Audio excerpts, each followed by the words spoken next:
All right, all right. Good morning, folks. Welcome to the Urban Heat R&B Talk on a Tuesday. Beautiful day in the neighborhood. I'm Steve Gooseby. Thanks for coming back. Rich Sports in the building. How you doing today, Rich? Good morning, Steve. Always a pleasure, man. Always a pleasure.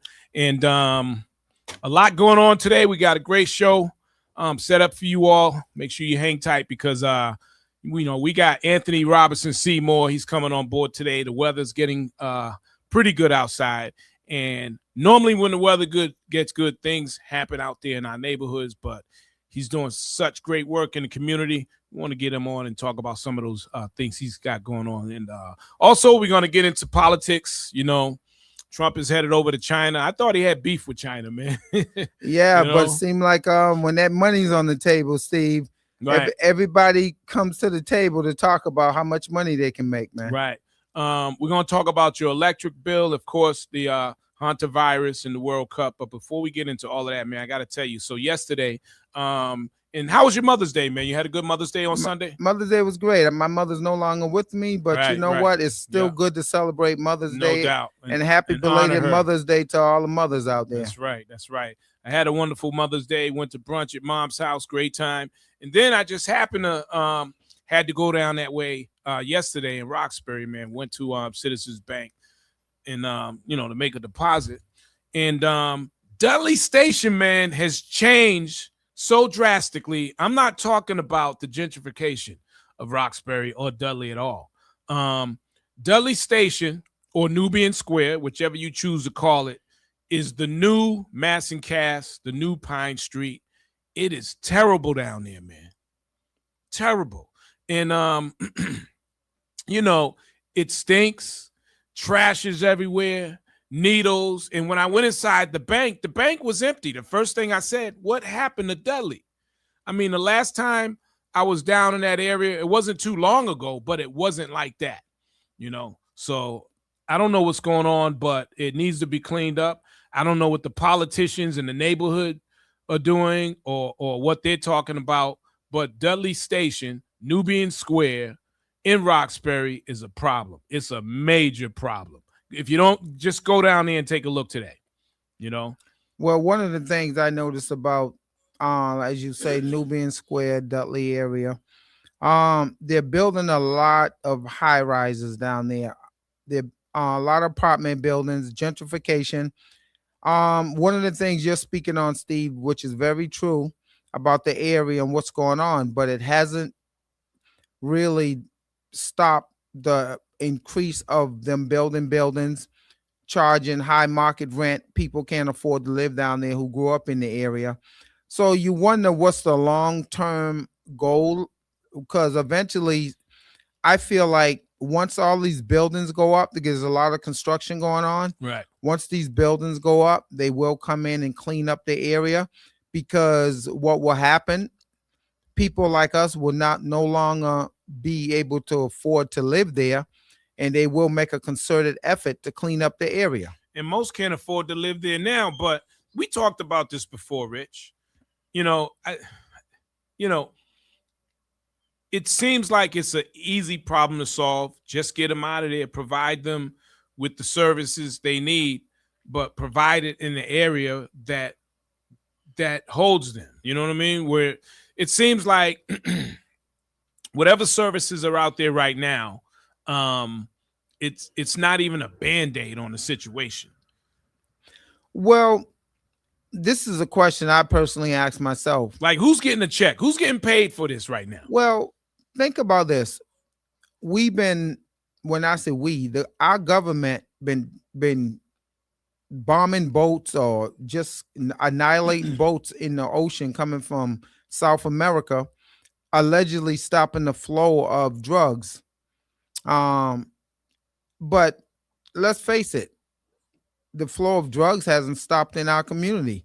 I mean, we went into Venezuela, seized Venezuela for the oil, allegedly for the drugs.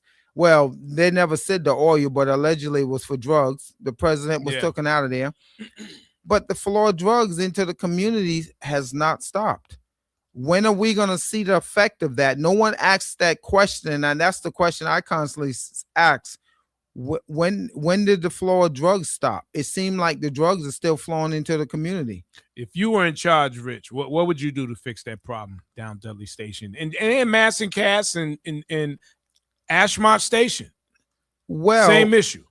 It's really tough when you have the flow of drugs, fentanyl. That's the number one problem right now, and then that's a very deadly drug. It's very hard to fix this problem when you have a drug that's that powerful that's coming into our communities, and you have a very high rate of addiction. And let's be honest, if you go down Mass and Cass, a lot of the people from Mass and Cass is not even from the Boston area. They're outsiders from suburban towns, but that's the place that they come and congregate for drug use. And you also have the shelters. And at nighttime, they're in the shelters. Daytime, you're hanging out. And it takes a lot of resources. I mean, if you ever drive through Molina Cass, there's state police, there's Boston police, there's constant ambulance because there's addiction and overdose problems. I've talked to several EMTs, and I tell you, man, I wouldn't want to be an EMT in the city of Boston right now. They're overworked, right? Because every 15, 20 minutes they're getting a call, and that takes away from people that have medical emergencies. Someone like your elderly parents or grandparents, that takes away from the resources that people that really need medical care. Right. So it definitely puts a strain on the whole system. I don't know what the answer is. At least one thing they did, they got rid of all the tents from Mass and Cass. Yeah, but I don't know what the answer is. At least one thing they did from Mass and Cass. Yeah, but but I don't know what the answer is. At least one thing I'm sorry about that. Did you hear the echo? Yeah, my fault. My fault. Yep. My fault on that. They got rid of it somewhat on Mass and Cass because mom's often I'll take her shopping over there, Stop and Shop to get groceries, and they were all over there. They were all in that parking area over there, right in front of Stop and Shop. Well, you have to remember, they're not completely gone, but you have to remember, you have Dudley, you have Mass and Cass, you have the South End, you have that whole area, the whole Boston Medical Center, because it's a constant flow around that area. Also, South Bay parking lot, Target, the whole area. And one thing, Steve, a lot of people don't speak on, CVS, Walgreens have been closing down in our communities. A lot of our senior citizens can't get their meds as easily as they used to. That's a result of Mass and Cass because of the high theft rate that's been going on. And unfortunately, these corporations have big losses, and they see that it wasn't profitable for them to stay in our communities. And that's kind of sad because the seniors are suffering for their meds now. When you think about it, when you think about the big picture, I feel like the people that can make something happen with all of that, they have a choice, and the best choice for them to make seems like is to put them where they're at right now. It was a huge problem on Mass and Cass, so they didn't fix the problem. They just moved them to other areas that were a better option, at least for the time being with them, like Dudley Station, Ashmont Station. That's where they are right now. Well, one of the things about shelters, if you think about it, anywhere you go in this country, shelters are always in the inner cities. You're not going to see shelters in the suburbs because suburban towns where they pay high property taxes not going to go for shelters being in their town. If you remember, Boston mayor and the Quincy mayor was in a battle for the Long Island shelter. They've been trying to open up the Long Island shelter for the last couple of years. Right. The bridge, I guess, is fixed. They got federal money, but the mayor of Quincy filed a federal lawsuit. He does not want Boston to use that bridge because he's saying that would bring up a different type of element back into Quincy. And honestly, a lot of the kids come from Quincy into Boston, down Mass and Cass. So I mean, it's politics. It's politics, yeah. I mean, when that bridge was no longer in effect, and that's what they've been trying to do. The people in Boston that's into the drug treatment, they've been trying to say we need the Long Island shelter back open. Right. Because if you remember, Steve, years ago, there used to be buses that would take everyone over to the Long Island Shelter Treatment Center. Once that closed, and because the bridge wasn't serviceable, then what happened? The whole flow came to Mass and Cass. That's how Mass and Cass was created. A lot of people don't realize that. That's what happened. And I mean, it's bad when they create a documentary on Netflix about it. Yes, exactly. So, so if you basically was able to open up the Long Island shelter again, you would actually help the whole case around the city, because now they got a place to go to, and it's a treatment center that would actually keep people there during the day, and you wouldn't get people just hanging around. Yeah, you're right, man. So if you haven't been down Dudley Station or Nubian Square, yeah, it's a problem. But one thing it hasn't done has stopped the price of rent. High rises are going up in Dudley Station. When you drive down Warren Street now, the skyline is nothing but high rises now. You know what's crazy? Speaking of that, so where my mother lives, she had a great view of the city of Boston. Oh, wow. But they put up this building and took away her view. We talk about it all the time. Once upon a time, Ma, we could see the fireworks from here. Oh, man. Not no more, man. Now, is that the one on Washington Street right there? It's it's the building behind that one. Okay. Yeah. So moms must hate that. She can't even see the fireworks no more. She can't even see the fireworks no more. Can't see the nice, beautiful skyline she saw once upon a time. Not anymore. Not anymore. All right, so that's what's going on. Mass and Cass, Dudley Station, Ashmont. Terrible places, man, in terms of the homeless and drug use and all of that. Let's talk about your electric bill. Weeks ago I mentioned that I had an open house in Taunton, Mass, and this potential buyer came in, and she asked me, is the heat oil or is it gas or is it electric? And she wanted to know because, Eversource, they do both gas and electric. And her heating bill was sky high. And she said, pay attention to your bill. I don't cook a lot anyway, so I don't use a lot of gas. And, thank goodness, if you have an energy efficient spot, then that's good. But if you don't, and most of the houses in Massachusetts are very old, you're probably going to, and if you're using gas, you probably have a large gas bill, especially from this past winter. So I said, all right, let me take a look at some of the charges on the gas bill. I'm just going to pull it up real quick so our audience can see. So if you're looking at the screen here, right now, this actually isn't that bad compared to other bills. And this came from an energy efficient place. But still, if you look at the different charges, you got customer charge, you got distribution charge, transmission, net meter recovery, surcharge, revenue. What is that? Distributed solar charge. I don't have solars. Renewable energy charge, energy efficiency, electric vehicle program. And the biggest charge is the transmission charge of $13.50. Now, this is from an energy efficient space, so I imagine these charges are much higher. It totals $63 on top of your cost of electricity. So whatever you're paying for in terms of electricity, you can add whatever above $63. In some cases, people might be paying $100 or hundreds of dollars more. Again, this is a bill from an energy efficient place, and they're paying $63 in additional electrical services that has nothing to do, in my opinion, with electricity.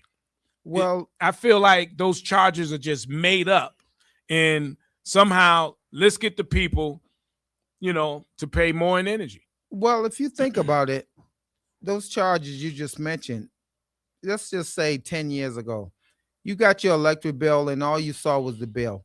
Mm-hmm. Now you see all of these charges. You don't even know what they mean. $63, and that's a lot. I mean, it's in today's economy. I mean, you have to have a degree to even decipher these charges on there, because I don't know what the hell they mean. But one thing people have to pay attention to, and it's becoming bigger and bigger. AI is becoming big in our world now, but a lot of communities are protesting against AI hubs. We've discussed this before, Steve. AI hubs takes water to cool them. Right. It also drives up more electric use in the community. And people are saying, are we gonna burden the cost for the AI charges, or the corporate America gonna take on that? Well, And here's my thought on that. yeah, Yes, you will. You see all these charges here with the AI hub, these charges are going to increase. yes, They're going to increase because AI, like you just said, one of the biggest things with AI that in order for it to operate, it needs massive amounts of energy. yes, Massive amounts of energy. Whether it's like you mentioned the water bill yes, earlier today as well. The water bill, you're talking electrical, you're talking gas, you're talking hydro energy, you're talking all kinds of energy, which is, I don't want to move on to the subject yet, but this is why when we talk finances, we always say that if you are invested in the markets, whether you're investing in stocks or crypto, invest in energy, because that is going to be huge in the next, from now in the next few years, once these AI hubs are built. yeah. AI hubs are needed, and the reason why China is actually ahead of us in AI, and the US is, it's almost like the space race with Russia. We're in a competitive market with China for AI technology, and we're playing catch up right now. And the American people are going to pay the burden, but that's why a lot of people are protesting.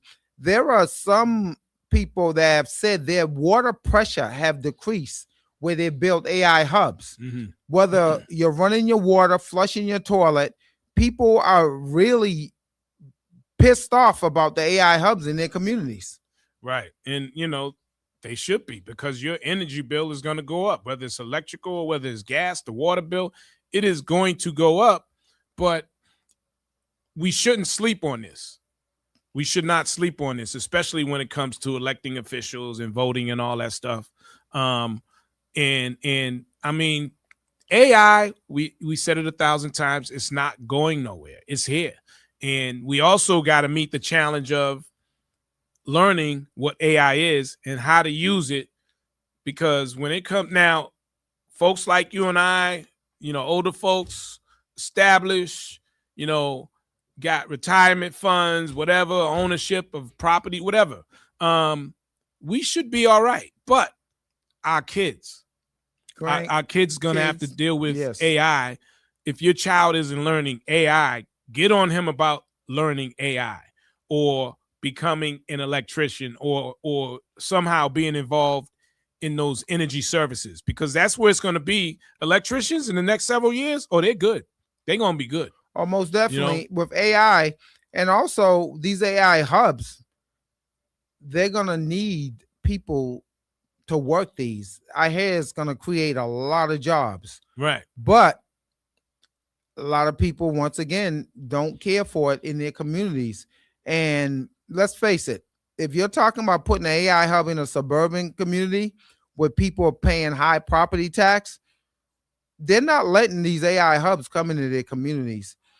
It's going to get pushed into a community where there's people, let's just say, low income communities where people are not paying attention, and they're going to pay the burden of it. Any communities where there's high real estate and high property tax, they're not going to pay the burden for AI. I mean, there's classes being taught on AI, and I'm up on it, and I actually plan on taking a AI class, simply because, again, the next few years, oh man, a lot of things are gonna change. This, place where we live in the United States is not going to be the same in a couple of years. It's not. You got the robots are already here. They've been here. And if you look at the jobs that they're talking about, that are going to be taken over by AI. It's already happening. It's already happening.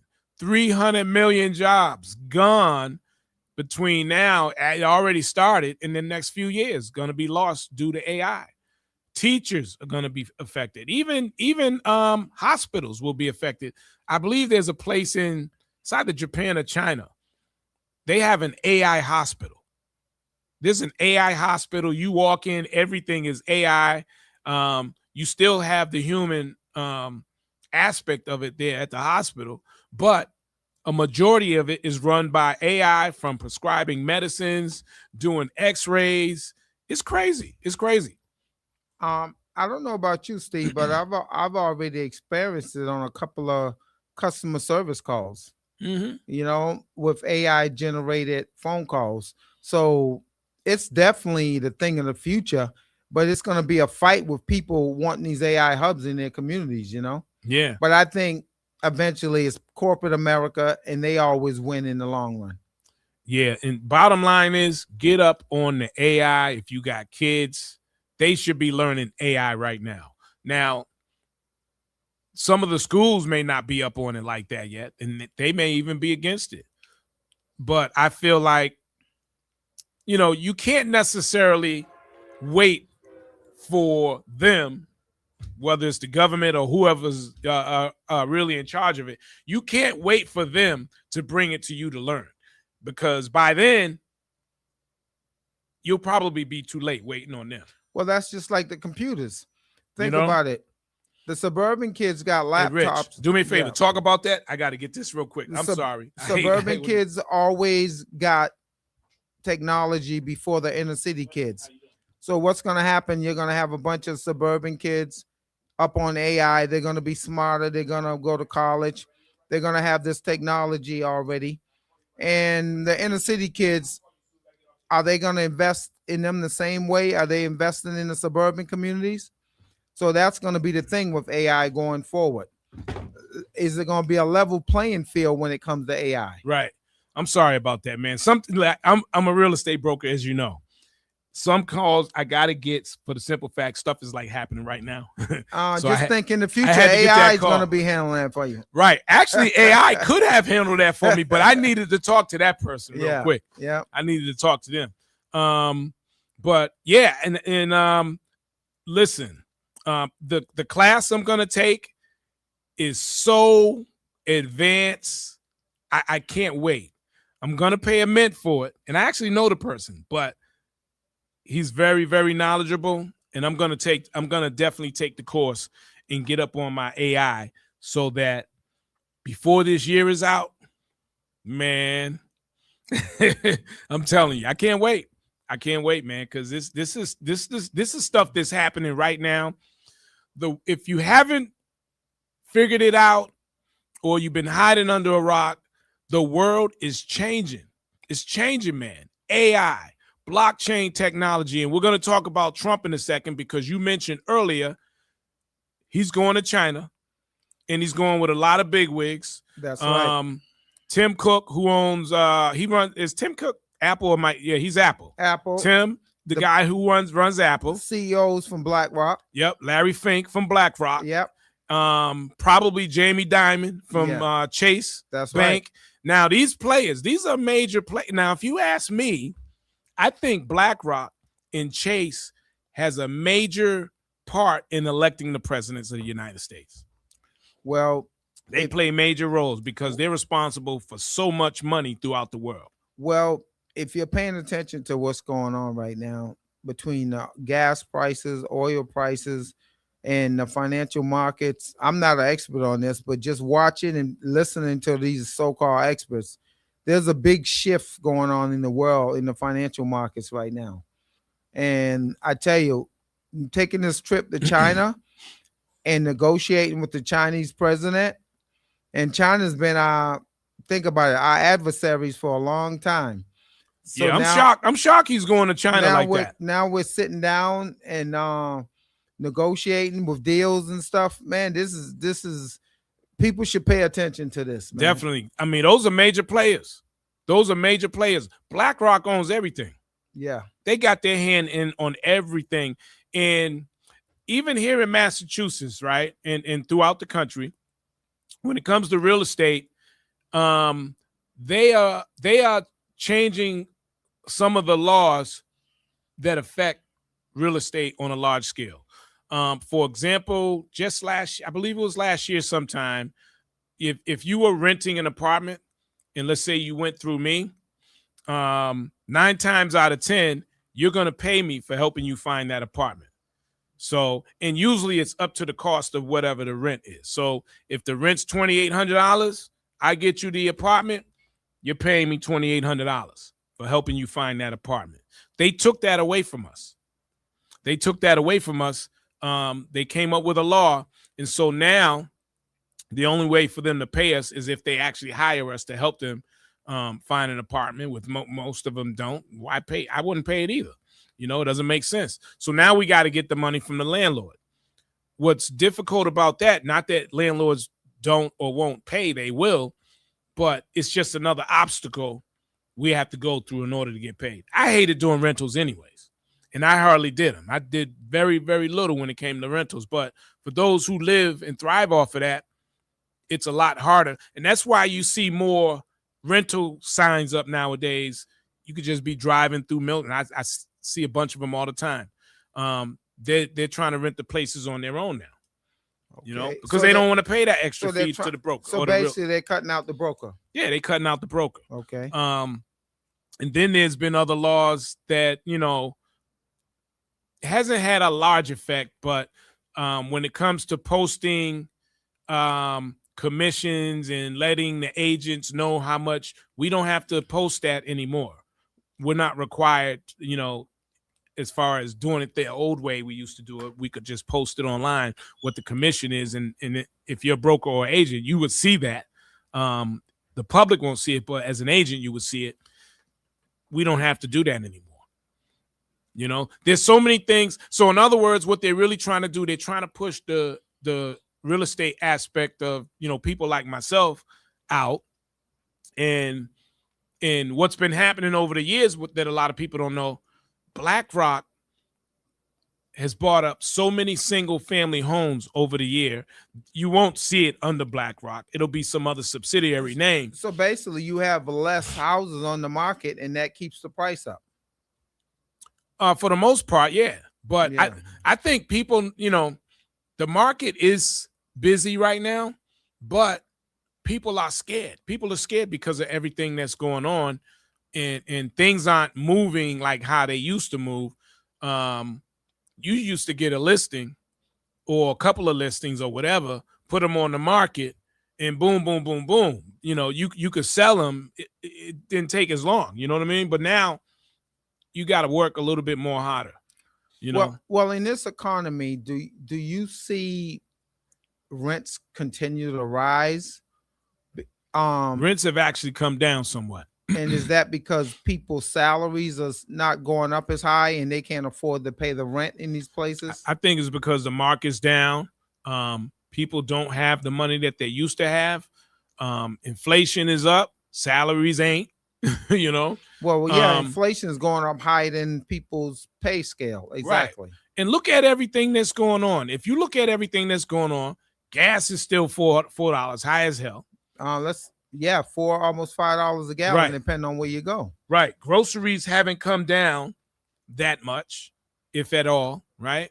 There's a lot of inflation going on. Even when it comes to attorneys, when you're buying a house, you should not purchase it without an attorney, without some legal guidance, right? Even the price on that has gone up. Yeah. I had one attorney who was ready to charge one of my clients $7,500 just to do a P&S. And I had never heard of that before. $7,500 to do a P&S, right? A purchasing sales contract. And one attorney that I use all the time, he's at $2,500 now. So even on the attorney side, there's inflation there, when normally, you know, there's a particular attorney who always said, I'm going to give you the Steve Gooseby deal. He gave him a good deal too. Yeah. He never told me what it was, but I looked at the HUD one day and I think it was $800-900. So that was a good deal. That was definitely a good But deal. on average, between $1,200 and $1,500, you're going to pay for an attorney if you're going to use them for a real estate transaction, or somewhere within that range right there. But this guy was like 75. I'm like, I never heard of that, man. That just $7,500. $7,500, yeah. That's a lot of money for an attorney. What was it, a $10 million property? Nah, that's the thing. It's not a $10 million. Now, if it's a $10 million property, I get it, because you're talking about a different aspect of closing costs. You know what I mean? Yeah. So I get that, but nah, we're not talking that type of deal. I'm sorry. Let's see here. Outside. All right, let me let my guy in. Give us 2 seconds. We'll be right back, people. Urban Heat. We're gonna come back with Anthony Seymour and talk about some of the work he's doing in the community. Give us 60 seconds. All right, 60 seconds. Boom.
Get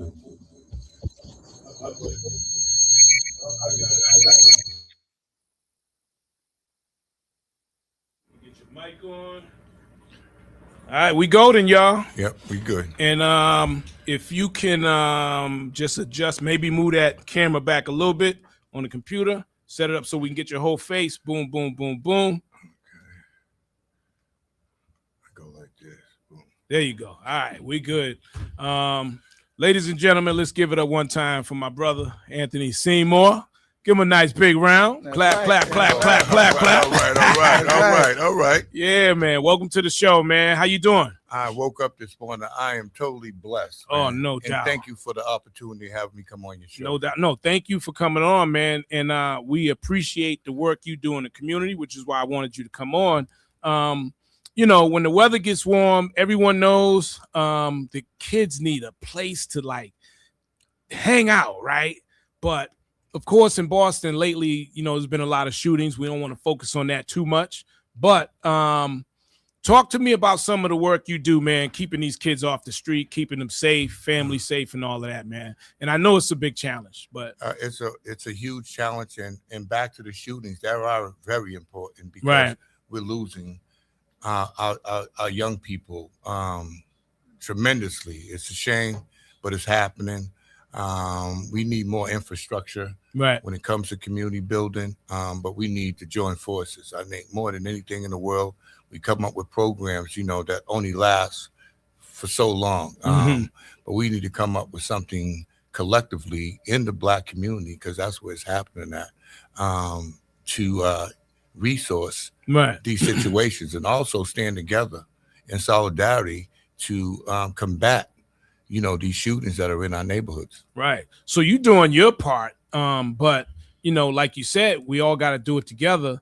How difficult has it been, dealing with some of the parents, or even do you even deal with some of the parents in this case? Well, there's always concern. I wouldn't call it difficult. I think it's understanding and education. Yeah. That you want to add value to the parents and their knowledge on what's going on. And sometimes, we got kids that are good at deflecting, they're good at hiding, they're good at infiltrating a lot of things. And some of the parents who work, some of the parents who just don't have a clue. If you don't know parents, you're in denial because it's happening for real. Right. Now, how long you been at the? You're at the community center on top of that. I know it's the old Lee School. What do they call it now? Or is it still Lee School? Yeah, I've been out there 8 years, but I won't talk about that. That's my job. That's a city entity. I'll talk about my own program, which is Youth in Crisis. Okay. Yeah. So tell me about that. How long you been doing Youth in Crisis? We founded it 30 years ago. The biggest thing that everybody goes and comes to that nets about 3,000 families and kids is Scoops and Hoops. That's 27 years. We, with the exception of COVID, we've been still rocking. That's a very well ran event, and resources in the community comes out in diversity. So that program and that event is huge. It keeps going on, but it also resources a lot of people in all communities. Right. Now, in terms of support, how much support do you get? I know the community is there to support you, but you can always use more resources. Has that been difficult over time in terms of getting? When you got a good thing, you got a good thing. I have no problems with getting support from a lot of people, and I also help a lot of programs. And if they can hear me, they know who they are. I help a lot of programs, resource state programs, and I done birthed a lot of programs without calling out any names. So there's a lot of people in our communities that have great ideas. That are community activists, but also, feel the need to give back to community. And just like this radio station, big ups to the radio station. They always come out and support everybody they possibly can. Anybody who wants their support, they're going to support them. So big ups to you and your radio station. Right. And what's the biggest? I imagine the biggest need is probably money. You can never get enough of that. And when we talk about this summer is going to be a difficult one because of the cutbacks. Economically, we are in a down spiral. Right. I think money's needed all over, especially for us working. Stay-at-home parents is crucial for them. You know what I'm saying? Right. It's going to be crucial for people who are working. It's going to be crucial across the board, especially in the Black community. We're going to be hurting. And get ready. We're getting ready to go in a recession. McDonald's is going to be one of the attractive jobs going. Right. We talk about it all the time, man. I don't think folks are ready for the changes. I don't think they understand that it's coming. Yeah. We're in a difficult state. Yeah. And then jobs are falling, and we're what do you say? We're being bamboozled right now. Oh man, we've been bamboozled for a long time. But I'm telling, it's right in your face now. Yeah. Right. It's right in your face. It is. Yeah, we talk about that all the time too, man. And what you're hitting on is right about that, because I pay attention to the news and what's going on, and look at the cuts across the board. They're laying off teachers. They're cutting city programs across the board, and that trickles down to every effect. And we need programs to keep these kids busy, because when these kids get idle and they're just standing around doing nothing, that's when they get into trouble. Well, from a black perspective, I think all these people in power need to come together, because we're good in numbers, but we sit on different islands. We never collectively come together. If this is a big mountain and I'm looking at that mountain, ain't nobody coming over to save us. We got to start to believe that we got to begin to save ourselves. Exactly. I agree with that 100%. Everybody use the word police. That happens too. But we got to be able to come together collectively, because if you want that amount of dollar that you think you should have, you just can't get it by yourself. It's not going to happen. That's so happen. True. Yeah. The thing that I'm looking at is like history repeating itself, and we're all from the same generation. Remember when the community centers opened in the mid 70s? And they were all the same. We were having fun playing basketball. All of a sudden, come the 1980s, early 80s, Ronald Reagan, Proposition 2.5, just killed it. Remember, we didn't have no community centers for wasn't nothing going on. Man, we were all hanging out. Yeah. We didn't have nothing What to happened do. to your local heroes? What Yeah. happened? He had local heroes Yeah. that ran those community centers and makeshift community centers. And you know what? I could say it now. I grew up in Orchard Park, and you know, T, we grew up. Right. You were Mission Hill? No, Jamaica Plain. Jamaica Plain. We was breaking into the Orchard Park Community Center at nighttime to play basketball, turning the lights on. Shout out to JP. And one of my good friends we grew up with got killed by a security guard. Right. They would put an armed security guard in the community center and pay him, but you couldn't keep it open for us to play. And that's what we did. We started breaking in. You got a building that we was used to going in for 7, 8, 9, 10 years. Now all of a sudden, Ronald Reagan cut all the federal funding to the inner cities. And if you look around, this president we have now, he's cutting a lot of inner city programs right now. Well, a great man once said, "No justice, no jobs." That's right. No justice, no jobs. That's the economic state we're in today. No justice, no jobs. Until we, as a Black perspective, a Black community, a Black collaborative, get together to move down this continuum, only to be successful if we stick together. Right. That's very important, man. Highly. Now you're highly connected to, I must say. You know, you've helped out several candidates in terms of running for mayor. Has being connected helped you in terms of I guess I want to make that connection between that and getting help with the community. You know, I would imagine it would, but absolutely. Yeah. You know, sometimes it's hard to explain to people where your blessings come from, right? Because they want to believe it, and sometimes really don't understand it. Right. I'm not a critic, and I don't want to be a pacifier to nobody. But what I will say, a lot of those opportunities and resources came from a political perspective for me. Right. No, that's good stuff. Want to switch it up just a little bit. Go ahead. Our brother, the late Mark Harris. I know he was involved heavily with the Scoops and Hoops. Oh, man. And we all missed the man, of course. Talk about his impact, his legacy somewhat, because you all had a great relationship, of course. Like brothers. Well, I always tell the story when him and my brother Dill, my late brother Dill, passed July 4th last year. They used to come on. I used to be hanging out on the corner. I was doing other things back then in that day. We all were. Yeah. I wasn't big time. I was Tony Seymour, but understanding the landscapes of Boston a little bit different than I understand them now. But the reality was, I used to kick Mark and my brother out the corner. Then you fast forward, he came to me about this radio station. And when this radio station first evolved, and all he wanted to do was great things for the community. He was really involved, especially in the Heath Street area. He did a lot of things over there to help people, but his heart, the compassion, the empathy he wore on his sleeve for communities, unbelievable, especially when it came to the station. And if anybody know the history, we done did massive toy drives up here, turkey drive. I'll come up here and give this station everything.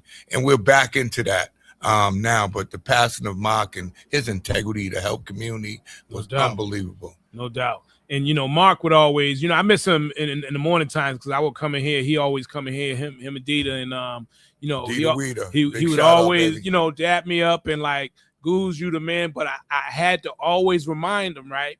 And I don't know if he knew this prior to, but I grew up listening to Mark. Man, the voice. You know what I'm saying? Can you imagine that? That voice, you can hear that voice, it rings bells because you can never forget it. And Mark Harris, oh man, I can still hear him right now. Oh man, I had my little transistor radio, RBB. Oh my God, at nighttime, man. Yeah, but his heart was in community. His soul was in it, man. He's always trying to, to navigate the next big thing for resources in terms of community, him and his entire radio station, because he couldn't do it by himself. He had his family. So shout out to y'all. Yep. So and definitely working on something and before you leave, I'll let you see what I'm working on. But sat down with his son over the weekend. Mark Jr. Shout out to Mark him. Jr. Great kid too. Very man. great kid. And, very informative. Right. Very informative. I didn't know he was a film director. Oh man, he does that. He's a videographer. He does a lot of that. Yeah, he does a lot of great things. You ever hear him spit that rap? He's off the hook on that. Yeah, he got 16 bars for you. No doubt. Right, man. Yeah, we definitely talking about some things, man. So, big shout out to him because he stays close to this radio station because he believes in his father. He believes in his father's work, and he believes the family. Right.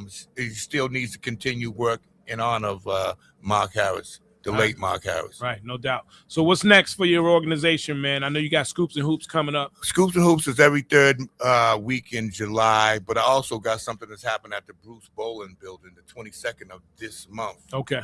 Boston Got Talent, big time events and Youth in Crisis putting on a youth talent show. Oh, okay. So that should be good.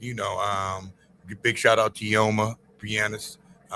She's one of the orchestrators. Is that on a Friday night? It's on a Friday night. Okay, because I'll be there on that Saturday on the 23rd. Okay, yeah. Yeah, my daughter's a mental health therapist, and she's going to be speaking there. Yeah. But everything's to showcase our youth. That's what I'm working on. That's primarily this summer because all the budget cuts, and to say we're in need. Mm-hmm. Youth need resources across the board, and not to change things, but mental health is real. Yes, mental health is really definitely real, and you could see it in just the shooting yesterday that happened. Yes, with the young man Tyler Brown. Yes, prayers going out to him and his family and everybody who was involved in that, because I know related to mental health illness. I was told. Yeah, but back to what we talk about. Mental illness is one of the biggest things that's plaguing our community, and we got to understand and educate people what signs are. And sometimes you can't even tell the signs. And you know what, Tony, you're 100% right, because I'm learning from my daughter being in that field. Mm-hmm. She said everybody need to talk to somebody. Absolutely. Even picking up the phone if you call a best friend or one of your good friends. And she said sometimes don't be ashamed to go get professional help. Well, I looked at it on Mother's Day. This is the first year, and that I felt I needed to talk to somebody because I'm the only one left in my family. So when trauma happens to you back to back to back to back, that becomes a problem. So, although, hey, big time, boom, boom, boom, but big time needs to talk to some. We're human. Yeah. I got to talk to somebody too. Yes. And not to, go deep with that, but it just dawned on me. I couldn't pick up the phone to call my brother. That was the last brother I had. Yeah. But they died like back to back to back to back. Wow. And for me, I never had the opportunity to, either digest that, what I'm saying, even deal with that personally inside of my mind, because I'm so busy helping others that I forgot. Right. Didn't realize I need help myself. Right. So mental illness is key, and I just want to touch on that. No, but that's so true what you're saying, right? Because losing family members back to back, and we've all experienced. I mean, you attended my sister's funeral a few years ago, right? And I thank you for that. Thank you. But absolutely I welcome. know what it is to lose siblings. I've lost a few older siblings the last few years, and sometimes it's back to back. And as much as people see me walking around looking like I'm mentally strong, when you go home at night and relax, man, that's when it hits you. And sometimes you need people to talk to. And Mark was good at that. He was like, yo, come on, brother, let's go get a drink, man. Whatever we talk about, we got to talk about, because we was on that. Like, how do we support each other? Yeah. But me, I suppressed everything was happening to me because I'm always on the go. But I'm telling everybody, man, sit your ass down. Yeah, most Excuse definitely. the French. Right. No, most definitely. You're right. Mental Sit down illness, and go look for some help. And another thing to say, putting it out there, we're the last group of people to seek help for mental illness. Oh, no, absolutely. My daughter told me, she said, we're the lowest group to come in and talk to somebody. We have a lot of pride. It's just been taboo in our community for years. We're led to believe it ain't cool. Yeah. You got to be strong. Well, it's a sign. What people think it's a sign of weakness when you go talk to someone. And, you know, and I'm going to admit it. I've talked to psychiatrists in the past. Right. You know, when my mother passed away, I needed to go talk to someone outside the family, outside your friend network. You know, just talk to a stranger and get a different perspective of things. Because also you can have your immediate family, but when you got, you can have your immediate family, you can add outside family. But when you lose your immediate family, it's traumatization in your mind, but you don't have me, I didn't have the time to process it, but Mother's Day that just passed, I processed it, and it wasn't a good thing. Mm-hmm. But, you know, I kind of secluded myself, but you know, at the end of the day, man, we only passing through time. That's right. That's right. We're here for a short time. We only passing through time. And Steve, let me give you some flowers, man. Thank you for, you know, creating a platform on your own accord. I know you talk about love and relationships. That's a whole nother. That's a whole nother shebang. But that's a big bang. It is. Yeah. It very is. You know what I'm saying? We got to navigate systems. That's what we do every day. Yeah. It could be a unit, could be separate, but we got to navigate it. Yeah. And truth be told, it's just all about getting the information out to people. Absolutely. Because you know, a majority of the time, folks don't have the vehicle. No. To you know, we're talking about getting things out, right? Well, this is a platform where we try to get things out.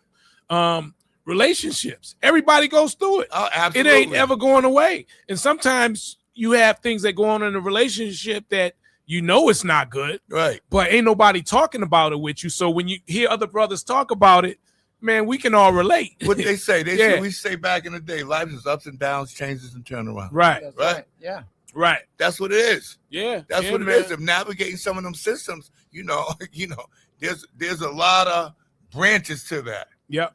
You know, but there's some olives to it too. Right. Some great olives. No olive branch to it as well. But the reality is, how do you, you know, put yourself in a great situation to move forward, to have a good relationship. Right. And one thing I can say on that is just be honest. Yeah, just be honest, straightforward. Be honest. And in today's world with the technology and everything's going, you shouldn't be playing around. Man, you should not be playing around today. It says big time on my license plate, so I can't. Right. Right. You tell on yourself. Well, you know, look at back to gang. Look when they shootings. Yeah. Look they how do the videos. They follow the car from the scene. And with the camera. Every camera on the street gets turned on. Right. And they follow you all the way. You're crazy if you don't think facial recognitions don't exist. Right. It does. Yeah. And they've been using that a long time back in our day. Wait, are you kidding me? That's right. This ain't nothing new. And they revealed everything. Yeah, you're not getting away with anything now because every street corner there's a camera and they turn on every camera. And they're not just cameras, they're flock cameras. That's right. They can see and tell who's in the car. Right. If you're carrying a gun in your hand, and they don't they don't tell you, but they can tell whether you're carrying a weapon or not in that vehicle. They got that in Boston Police already. Right. They've been had that. Hold on, I gotta look on my camera because I know Beantown Slam is coming up. Yep. And I want to get that out there. Right. But yeah, you know, the one thing too, that message that we try to get across too, the world is changing so rapidly. Right. It's an opportunity. A lot of people look at the market being bad as it's a bad time to invest. This is the best time. Well, you know, another expertise of yours. Right. It's the real best. Estate. Yeah, it's the best time. Everything's on sale. Everything. The stock market. Well, you can go get an apartment downtown in the high rise now. Yeah. In Haymarket. Yeah. Stop playing. Right. People are moving out of this community because of the economical recession. Right. So we got to look at things differently, man, and stop paying attention stop listening to your friends, first of all. Because we all know they tell you things. Nobody's an expert on Steve, nobody. hold on. Steve, hold on. I just realized something, man. What you got? Gotta check it when I see it. It says BIGTYME. No, that's not the way you spell it. It's just BIGTIME. Okay. We got no Y in it. It's I. Big time. I'm always on time. That's what that, you know. And we can't have fun when it ain't worth nothing, right, gentlemen? That's right. You gotta get that right. For sure, man. Right, but shout out to everybody. Shout out to the Urban Heat family, 98.1 FM. Love everybody, all of the personalities. What you got? The Songbird Angelina. You got Dita Weeder. You got Mob Neal. You got oh my God, I don't want to say a name. Ray Royale? Ray Royale. No, my girl. She's gonna get the exercise. Angelina. Stacy. Stacy. Yeah. Stacy. Yeah. Marlo. That shout out to her. Big shout out to everybody, Coach Law. If I missed anybody, I love every last one of y'all. You're doing a great job. Just want to give the family a big shout out. Who's ever listening? Shout out to yourselves who's listening to this conversation today. It's very intense. It's very necessary. And thank you all for creating this platform for everybody to listen to, especially what's going on in the neighborhood and how can we be a part of this neighborhood. No doubt. Just find a program, just find an organization, a nonprofit organization, find a state rep, find a city councilor. Right. It doesn't matter. Just get with somebody, because until we get together from a Black perspective, because we don't need nobody. We happens in numbers. That's right. You know, and take the lead. Black men, you especially, because we're dying at alarming rate, and we can save each other. Absolutely. You know, and like I said, man, I follow you and the work you're doing, and man, you got people like Josh Kraft behind you, man. That's amazing. Right. To get someone like that behind you, Right. man. And Great friend. I commend him, you know, for being in our community and helping out. Well, I've seen the work that he's done. So in our I'm glad community. you said that. He's been doing it over 30 years. That's right. You know, he's been doing it, and big shout out to him, man. He's always there. He's always opening his pocket for everybody, and I commend him for that. That's who he is. You know, come from a big family, a rich family, but him himself, he's a gentleman. He's a scholar. I appreciate him. He looks out for a lot of entities and organizations, so in our community. So big shout out to Josh. Most definitely, man. That's great, man.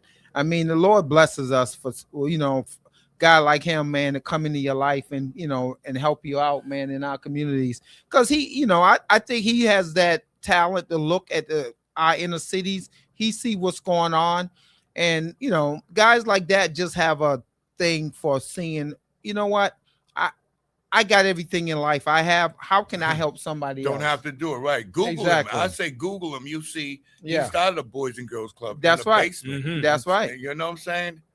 In Chelsea, you know. Exactly. I saw that. When I started seeing it, I'm like, this guy's been doing this for years. And I tell you how I met him. It was crazy how I met him. Toys for Tot. I missed it when, you know how you get the free toys. Yeah, Toys for Tots. That's and right. So they still, and then I'm like, oh my God, I'm not gonna be able to have a toy. Oh man. So someone said, oh, hit up Boys and Girls Club, Josh Kraft. Here's his email. I said, oh man, Josh Kraft. Oh man. I just email it, never to thinking in a million years that it would email. He hit me right back. Hit you right back. Hey, what's going on? What you need? I told him my story. We showed the toys. He told me to pull up at this Boys and Girls downtown. And I never forget I pulled up there in the U-Haul truck, but I had to go back 2 times. That's how many toys was out that's there. amazing. Wow. For me, that was everything. And that was way over 10 years ago. Right. So I've been this man's friend. We've been friends. We like to call each other brothers from another mother, but we've been cool like that. And I watched him navigate resources to a lot of people. That's right. And he continues to do it. Right. Well, salute to you, man, and all the work you do, man. We appreciate you coming through, man. And our doors are open anytime, man. As long as it's for the community and the youth, man, you got our support, man. Oh man, yo, 1,000. I hope to see somebody, a radio personality, because I want to talk to y'all at some point. Yeah. To really sit back and honor Mark on that day. Oh, no doubt. Because he's been so close with Youth in Crisis, and he's so close with Scoops and Hoops. He's always been the voice for that. Right. He's always been a navigator for that. Big shout out to belated Mark Harris. Continue Mark Jr. to do his work. Continue 98.1 FM to continue to uplift this man. Right. And do what Mark been doing for the radio station. Yeah, we definitely gonna keep Appreciate them y'all, out man, there, man. You know. Yeah, I thank y'all. Yep. All right, T, man. Steve, love you, man. Thank you. Love you too, bro. Put me in that platform. Yeah, man. Anytime. English High. All day, every day. Y'all had a squad back there. Me and Rich was talking about it, man. Y'all had the mad squad back there, man. Oh no, we can talk. We can talk. Yeah. No, y'all had the mad squad back there. English High, man. They was the most fair team in the city. They man. were. Nobody wanted to go against English High. Oh man, we won a few championships, which was good, man. I had a fun where my teammates was Kenny Brad, Nippy Hall, Kenny, Gumsy. Oh yeah, my all those God. guys. Yeah, man. Chris Sumter, my brother Aaron Dale, Jones, your brother Dale. Yeah, you had Aaron Oh, playing God. guard. Y'all, that's we had some real play. Man, y'all had too much talent Right, on that team, man. You know, our only challenge was when, and I give Bishop Dickinson a shout out. We used to play the Latin, and we go over there, man. They used to tear us up every time. They had Paul Little. Remember Paul Little? Yeah, Paul Little. Yeah, and Paul no one Little. know if y'all ever know. Went to Bishop played University basketball. of Penn. That's right, Paul Little. That's Y'all right. remember him playing? Jimmy Dickinson? Yeah, I remember. Yeah. Yeah, man. He did his thing on the court. Now he's doing it for the Lord. But man, he was a contender. Oh man, I used to watch you guys play, man. You'd go to English High, man. It'd be a packed house, man. Yeah. Or you guys like won the city championship like every year, man. Every year, man. that was man, you know, that's when I kind of chose the wrong lifestyle back then. But you know, playing ball was my thing. I remember I had asthma, and I wrote a note saying I could play. I had chronic asthma. I wrote my mother's name. Not even knowing. I learned back then. Yeah, not even knowing. And now, you know, to this date, I feel like I cured myself because I breathe on my own. I can feel the breath, but that's how much you want to play basketball. Right. Almost definitely, Chuck man. Taylor's was the end then back then. You guys boy. Also had the big center, Ernie Floyd. Big shout out. Providence, right? Yeah, I talked to him today. Ernie Floyd, Frank Avant. Man, you guys was just loaded, man. We stay loaded. Your whole bench, you could go 12 deep, man, 11 deep, however many guys was and on then the bench, my man. brother Dale, he took over. Yeah, he took over. That's Oscar right. Laskett. Oh, McDonald's. Y'all just had a monster man. squad, man. And y'all played like that too. You know? Good old days, man. You know, man. Yeah. But I thank you, brothers. Yeah, it's great that we're still sitting here, man. Man, God is good, man. Later, we're still here. All right, folks, give us a couple of minutes. We'll be right back. Urban Heat 98.1 FM.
Let's stop for a little pull up in the middle, baby. R&B vibes only. Yeah, I'm sorry about that, y'all. We just had such a great conversation, man. I was saying the other day, Rich, when I came in here, if there were cameras in here just for the behind the scenes, man, there's like some great, we talk about great things when the mics are off too.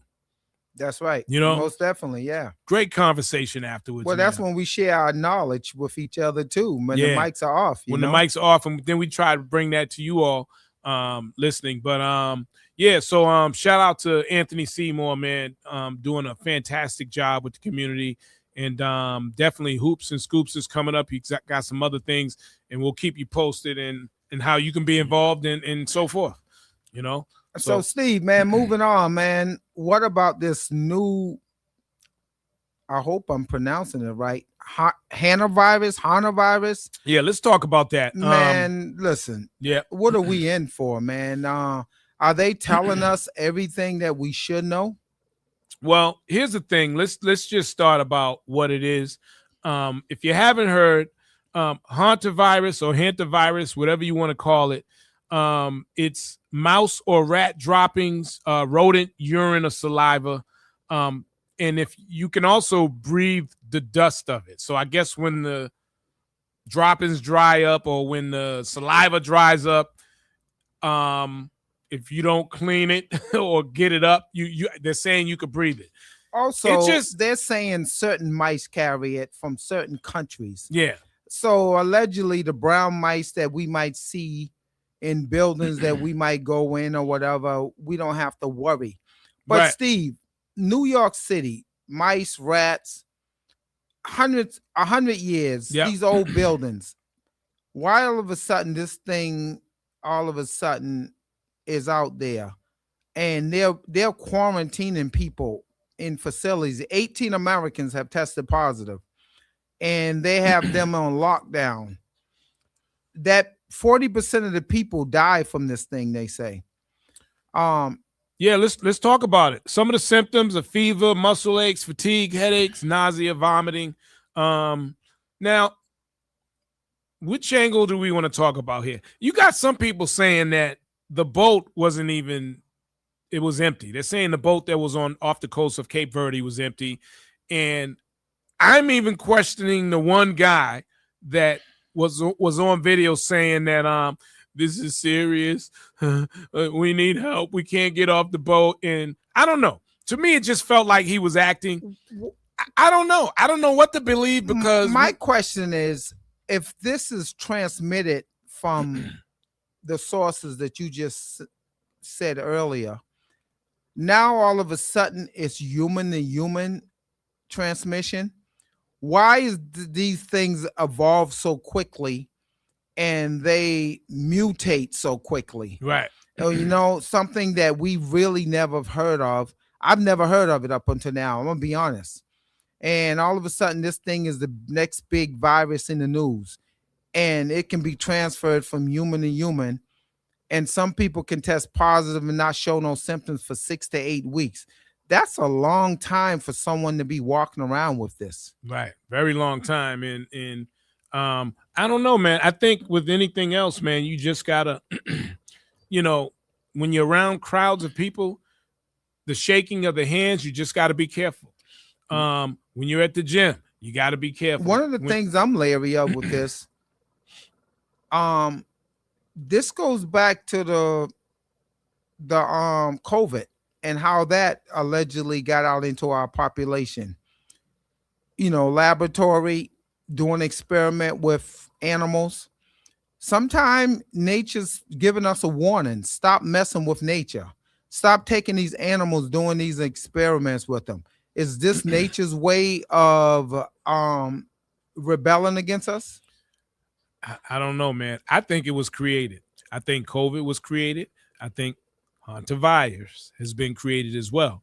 Well, there's definitely, I really think these viruses are man-made, only because we've been around for all these years, and now in the 21st century, these viruses are coming out. Yep. That we've never heard of all these years. I mean, we had regular colds, we had the Spanish flu epidemic, but now these viruses are evolving, they're mutating. And this thing here, I'm curious to see where this thing goes right now. They're telling us not to be in a panic, but you know what? When you have to quarantine people, right, that don't sound good when you got to actually quarantine people right, in a government facility. Shout out to Rosie McAllister, Bernadine, Suzanne. They were all on the live. They said, "Oh, taking a long break, huh?" Yeah, we apologize for that. We didn't mean to be gone that long, but sometimes conversations, you got to have them, number one. But yeah, this Hantavirus, man, I don't know what to expect of it, man. You know, I just think we got to have open minds. We got to stay aware of our surroundings. And yeah, man, just carry some of that sanitizer and just be careful out there. You know, COVID, I thought, was a joke in the beginning. I was making jokes about it. I was laughing. I was like, yeah, right. And then they shut everything down. And then I got serious about it. You know, I never thought I would wear a mask, but I wore a mask. And well, one of the reasons you probably wore it, especially going around your elderly mother to protect her, right? Oh, most definitely. That was that was number one. Yeah. But you know, also for myself, because I didn't know how serious it was, and it was serious. But at the same time, I think there was I believe it was man-made, of course.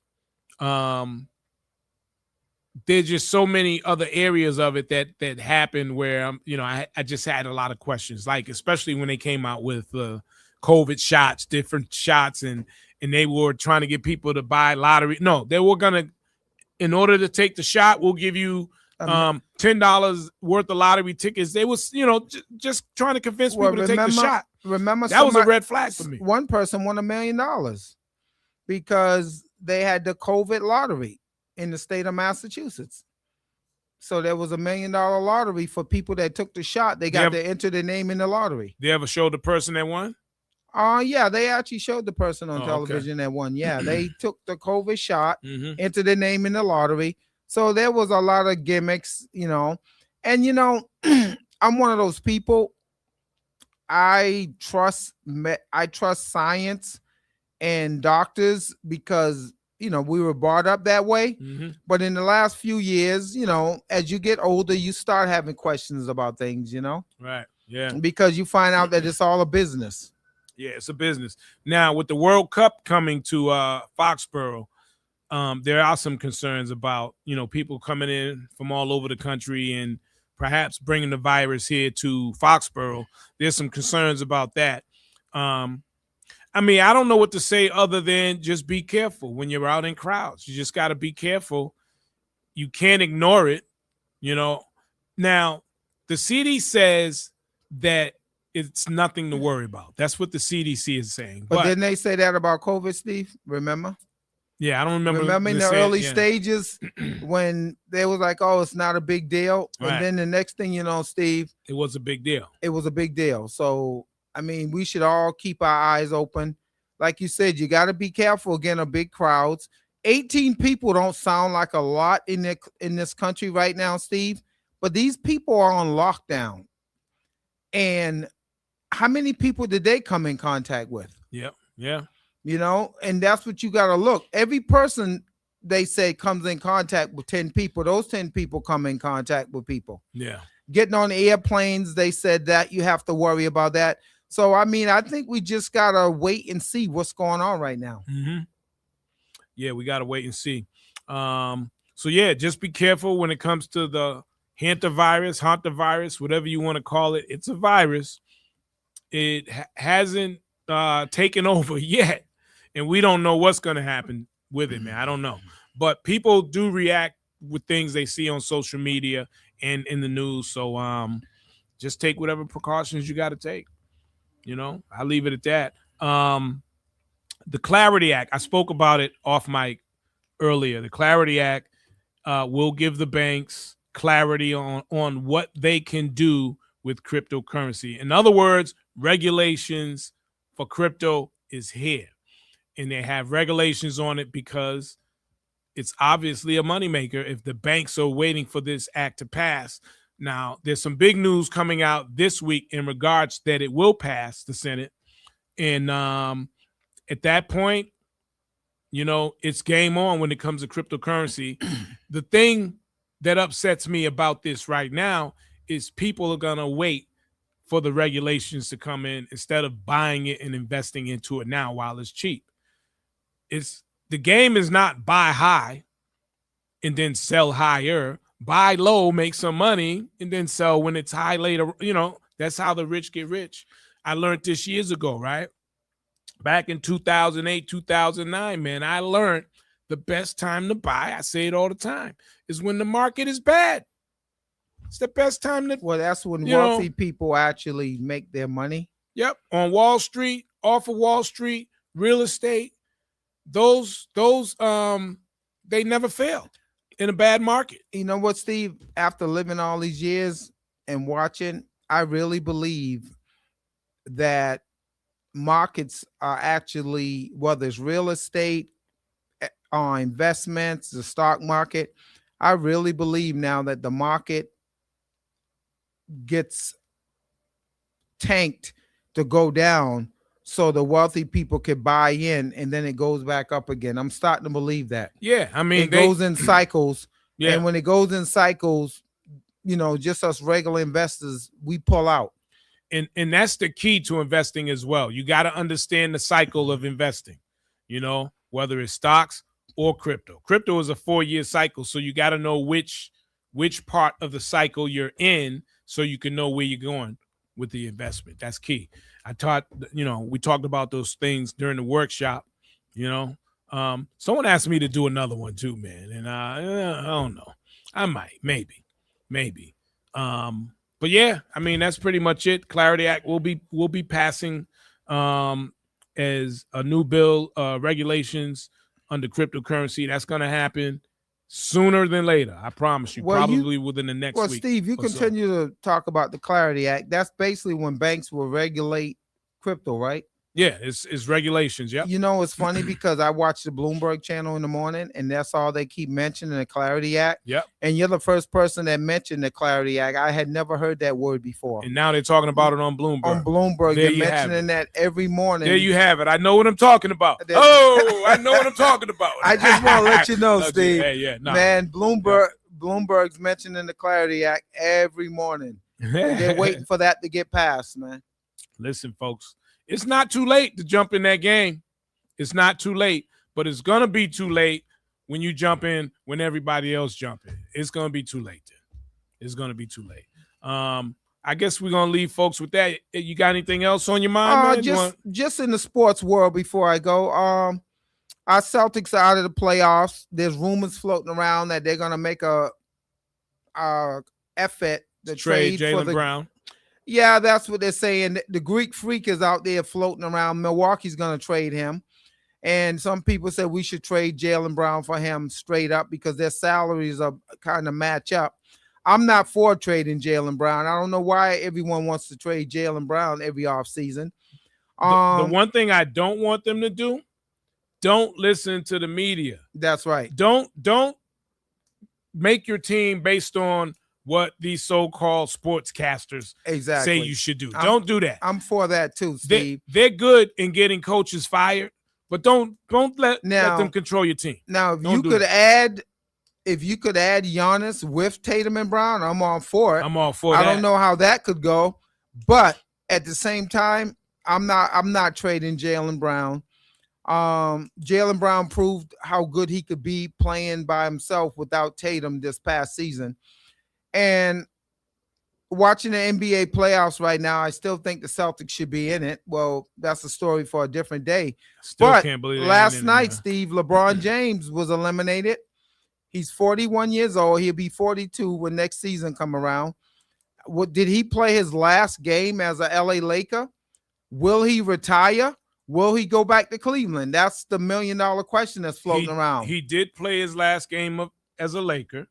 I think he should retire, or at least go back to Cleveland and retire. I think he should do that. I think he made his mark in the league. Yes. I think it's, if anything, I think he hinders the team now, not because he can't play, is because he takes up space from other talents at this point. Whereas, I don't think they need his production anymore. His production is not needed to win games. No. So therefore, at that point, I think he should just retire, man. And Yeah, because he's getting $50 million from the Lakers right now this last year. And he's not going to come off the bench. Can't no team pay him that type of salary at 41 years old. He still put up really good numbers. 23 points a game, 7-8 rebounds, 7-8 assists. Those are great numbers. But you can get that from younger players too. But is he willing to play a different role? Even if he went back to the Lakers, he's got to let it be Luka's team now.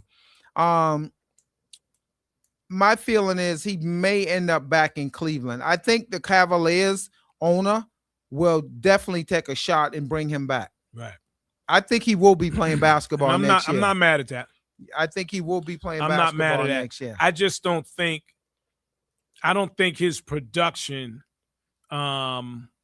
he can't be the featured guy in the offense anymore. He definitely can't. He can't hog the ball. I think he's got to be like the third option on offense. And I think he should play a role, but I don't think he's going to do that. No, his ego won't let him because he still thinks he could be the featured guy. And if he's willing to take a lesser role on a team, I think he could still be a big time contributor to a championship team. Yeah. But then is he hurting his legacy just chasing championships now?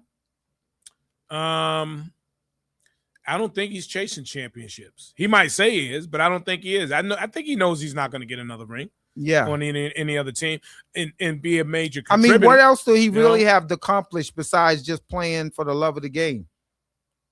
I don't think there's anything left for him to accomplish. Being honest, I think he's reached the pinnacle, his peak in terms of numbers. You can say what you want about him being better than Jordan. He's not.